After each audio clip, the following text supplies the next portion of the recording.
जननीं शारदां देवीं रामकृष्णं जगद्गुरुं पादपद्मे तयो श्रित्वा प्रणमामि मुहुर्मुहुः.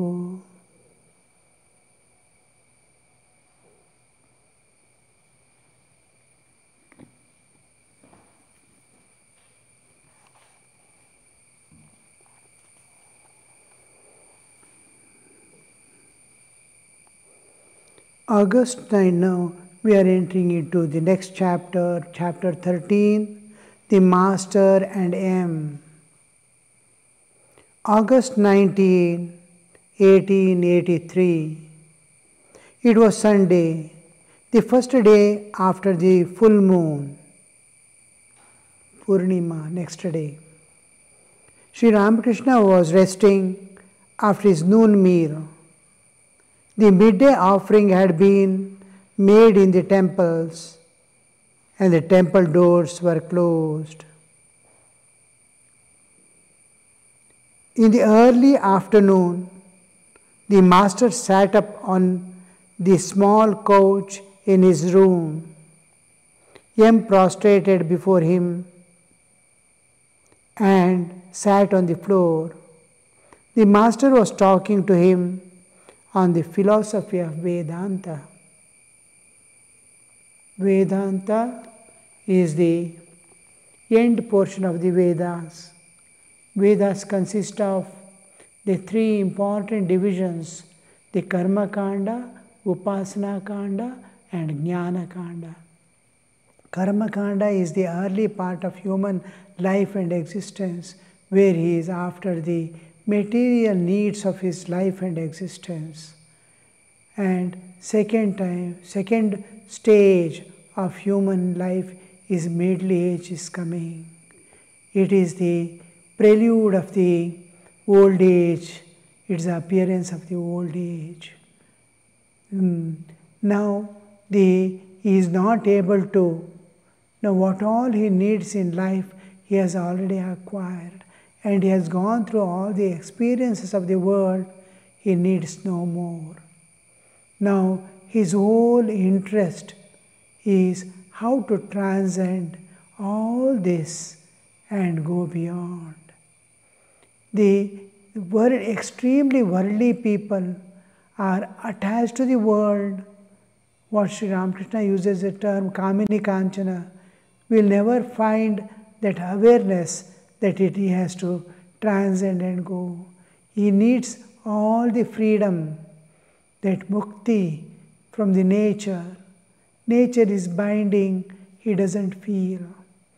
He feels his family, his possessions are the whole thing.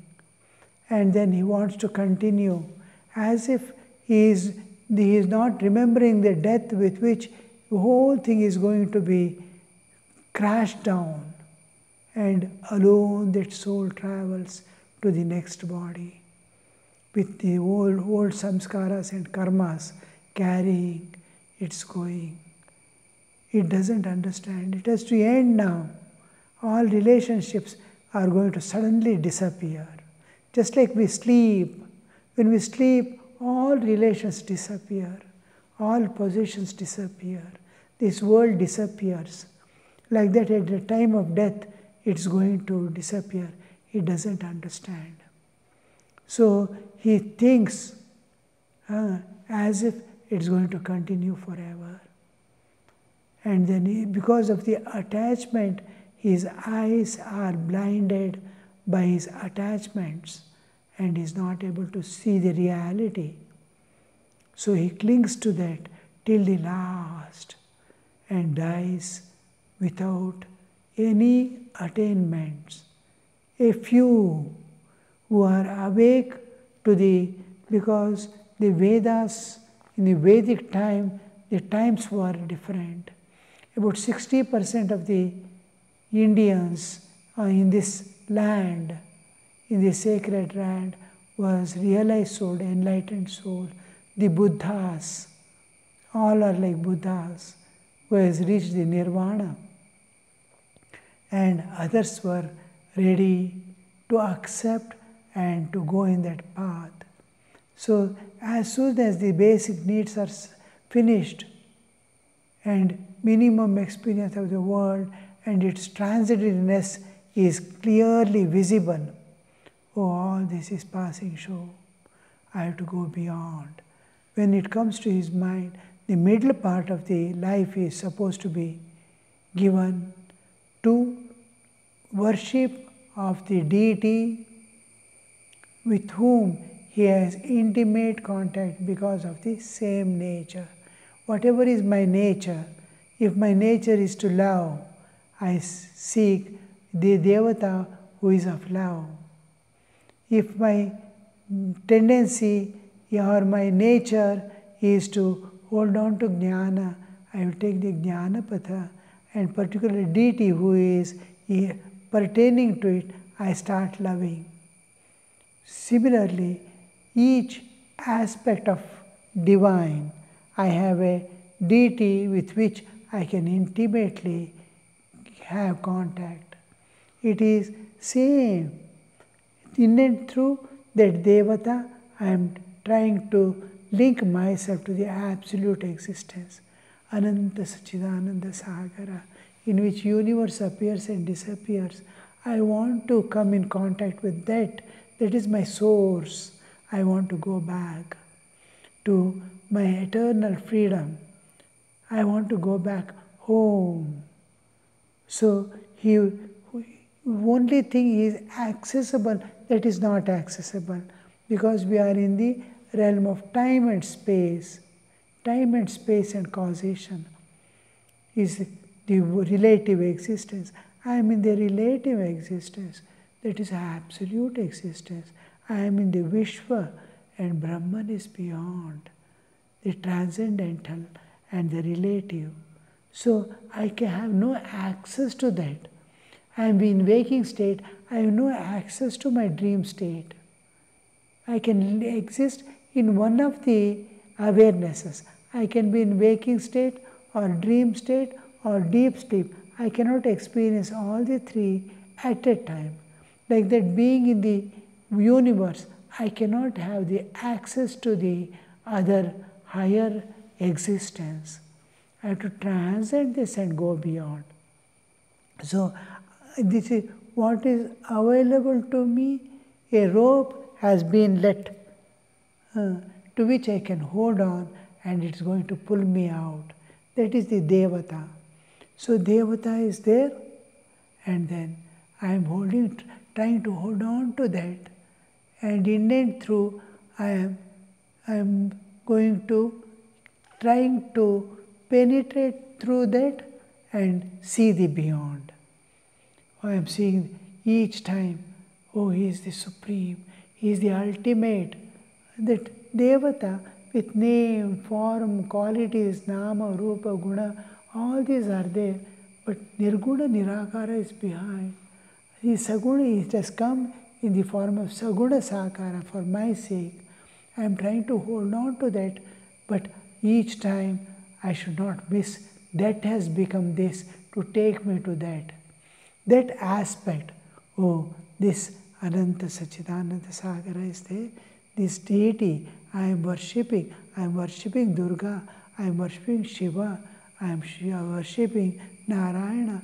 All these are the different aspects of that. It is presented to me in this form so that I can hold on to each time I refer to the Tvam Gunatrayatita, Tvam Kalatrayatita, Tvam Sachidananda. All this I am going to, you are the supreme, you are the ultimate. I again and again link it, because I want to pass through that into the beyond. So I am holding on to this. This worship that I do is called Upasana.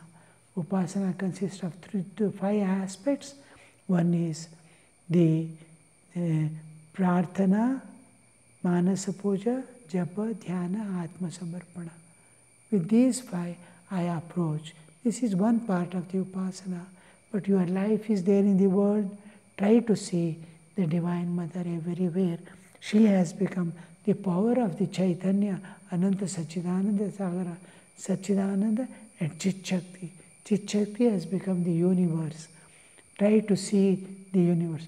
The identity of the world with the Divine Mother is the another aspect of Upasana.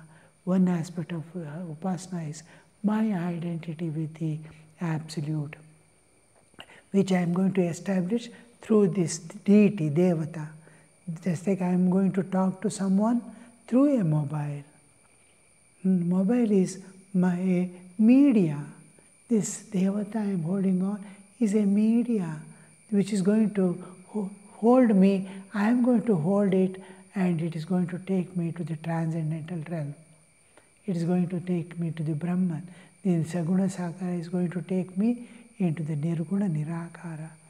So this is Upasana Kanda, and when I reach there, it is Jnana Kanda. When I transcend this nature, Samasta Vishwa, I going beyond the Vishwa into the eternal, unchanging, eternal, infinite existence. Ananta Shashvata Satchidananda Sagara, I am going to reach. That after reaching, that is Jnana Kanda.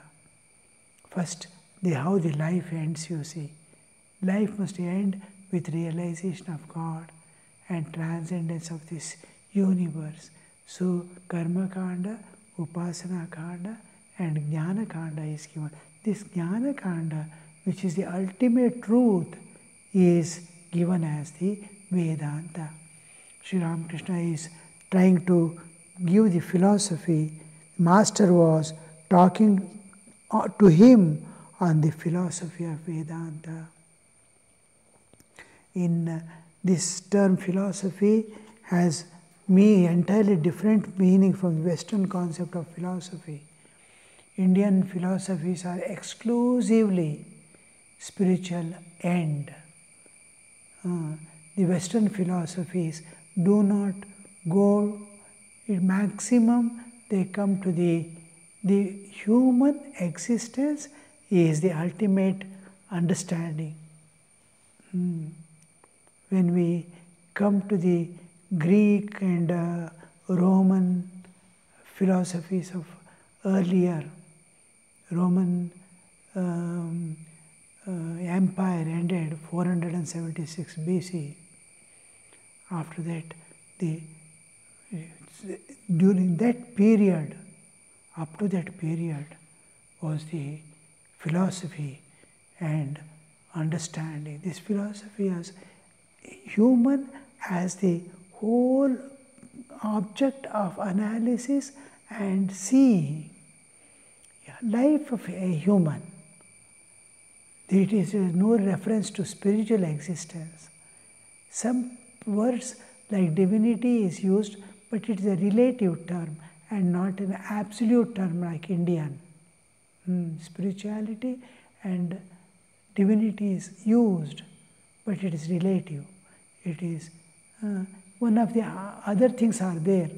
When we say divinity, nothing else there. All differences dissolve in it. Spirituality, it's one. Beyond, there is no other thing other than that. All differences dissolve in it. Man, woman, child, man, human, animal, universe, all things dissolve. Nothing remains. So, one is appearing as many. So, the transcendental realm or God or spirit, they don't go. Here it's pure spiritual end philosophies, except the material aspect of philosophy, what is called Charvaka. Except Charvakas, all other philosophy, Shaddarshana, is meant to reveal the ultimate truth. So here one of the philosophy, the Vedanta philosophy, Sri Ramakrishna is trying to explain. In the early afternoon, Master to M. Master was talking to him, M prostrated, Master was talking to him on the philosophy of Vedanta. Master to M. You see, it is like Thakur telling to anything to M or anything happening in presence of M is a message to us, like Krishna talking to Arjuna is a message to the world. It is not Krishna is not talking to Arjuna there. He is taking Arjuna as a media who can make the message of the world master to reach the world. Like that, whenever in the presence of M, anything Thakur speaks, anything, it is directly meant for us. Master to M. Self-knowledge is discussed in the Ashtavakra Samhita. The non-duals say Soham. Soham means I am that. Saha Aham. I am the Supreme Self. This is the view of the sannyasis of the Vedantic school. But this is not the right attitude for the householders who are conscious of doing everything themselves. That being so, how can they declare, I am that, the actionless Supreme Self? According to the non-dualist, the Self is unattached. Good and bad, virtue and vice, and other pairs of opposites cannot in any way injure the Self, though they undoubtedly afflict those who have identified themselves with their bodies. Smoke soils the wall, certainly, but it cannot in any way affect Akasha, space. Following the Vedantists of this class, Krishna Kishore used to say, I am Kha, meaning Akasha. Being a great devotee, he could say that with some justification, but it is not becoming for others to do so. Sri Ramakrishna is telling. You see, here Sri Ramakrishna is differentiating between the householders and the sannyasis who have renounced everything.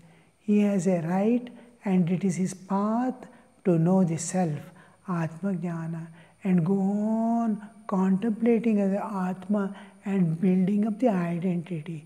This building up identity, Aham Brahmasmi, Aham Satchidananda Sagarosmi, all this identity building up is called Anusthana. It is, Aham Brahmasmi is not a japa mantra, it is Anusthana. Anusthana is, I am trying to be that. I want to become that.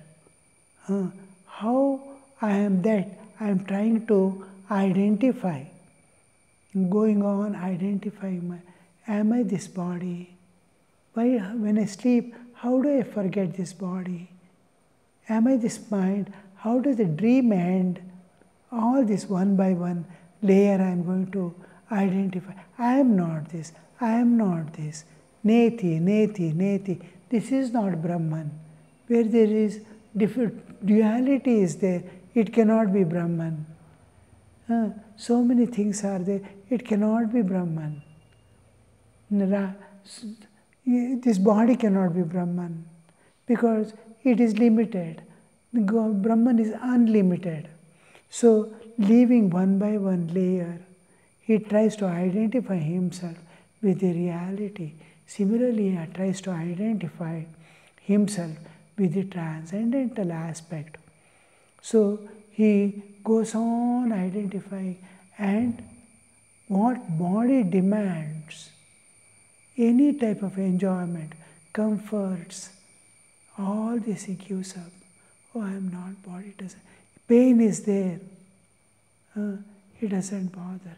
It is like a child, his child is having pain, our friend is having pain. Slowly he dissociates from, he again says, no, mano buddhi ahankara chittane, shariram naham naham. I am the Atman. Again concentrates on Atman.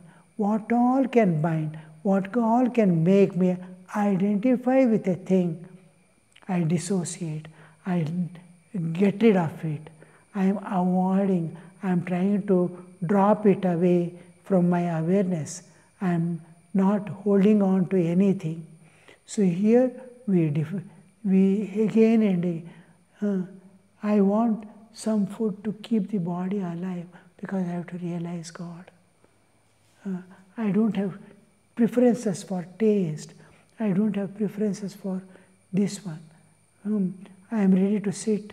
I am ready to bear all the dualities. Anybody praising or blaming, I don't mind. Ninda Stuti is same for me. Hani Labha is same. Bodily, Sukha Dukha is same to me. I am going on seeing. I don't keep anything in this world as mine. Then I have rights to say, Aham Brahmasmi. At least justification, Sri Ramakrishna says, justification is there. So that I have given up everything. I have given up the identity with the body. I am trying to become independent. I am trying to identify with the Atman and live as Atman. So in case of Bhakta, he tries to live in the world of the world as real, not as unreal. World as real and himself belonging to God. I belong to God. As living here as belonging to God and living here as not belonging to God, but I am belonging to the world. I belong to the world, I belong to family. All these identities are worldly life. I belong to God and live here is how the devotee identifies. World is unreal. I have nothing to do with this world. I am Atman. In me, the universe exists, is the attitude of the. So, when a householder is there, he should not tell. He has his own path to go. There is another path of bhakti. There is path of another path, still another path is there. You may be a householder. The Karma Yoga is there. Sri Krishna says, if you can't do anything, do whatever you do, you offer to me as worship to me. Madartham api karmani kurvan siddhim avapsyasi. For my sake, do the work and you will realize God. You need not do anything. Don't do japa, dhyana, nothing you need to do. But you have a body. That body you offer to me by working in the world and offering it as your worship. Yat karoshi, yad ashnasi, yad juhosi, dadasi yat. Make samarpana to me. All that you do, samarpana, as your worship to me. So this identity with the Devata. So how Sri Ramakrishna is building up, you see, the difference means you have a specific path. Hold on to that and go. Whatever is your means, how you are living, you need not change. You need not run away from the family and society. But there is a path to transcend this and go one day. We have to leave this and go one day. So transcend and reach the goal. So this is one way.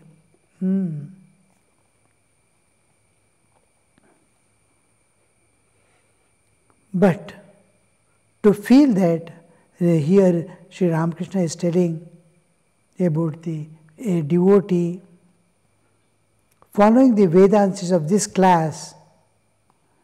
Krishna Kishore used to say, I am Kha.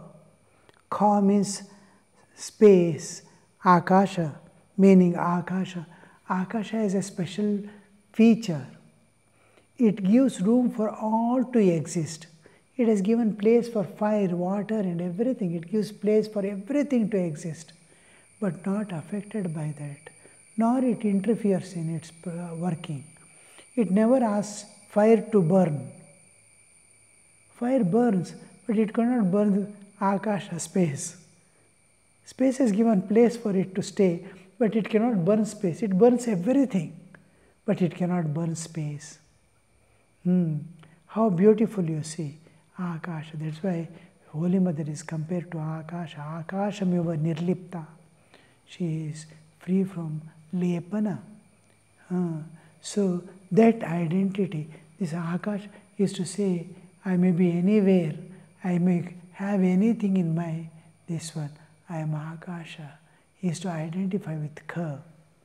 And in the space, and used to really feel and be like that, untouched in the world, in the family also, doing all, being in family, keep helping all others, serving, earning, doing everything, is to remain aloof of all that. And he is to call himself Ka. I am Ka, meaning Akasha. Being a great devotee, he could say that with some justification, not totally. It is not totally true, but there is justification he is telling, because he is trying to live that life of Ka. But it is not becoming for others to do so. Others may not imitate him without trying to be that. How small things Sri Ramakrishna is correcting, you see. The tendency is to see a spiritualist and try to imitate him. When I have my own nature, the essence must be taken. Imitation should not be done. Imitation of God is all right. All other spiritualists or spiritual advanced people. So I should not imitate his life, but imitate his, what principle he is adopting. The same principle I am also going to adopt in my life. So what we have to grasp is different. I must be same dedication, same love, same thing in my life, to my path, total dedication to my path in my life. These things we have to slowly develop in our life, stage by stage, slowly. All the great sadhakas from the ancient times we see, and sages of the ancient times, all these, they have a place in our heart.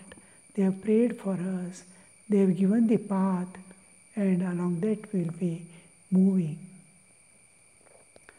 Om Shanti Shanti Shanti. Harihi Om Tat Sat. Shri Ramakrishna Arpanamastu.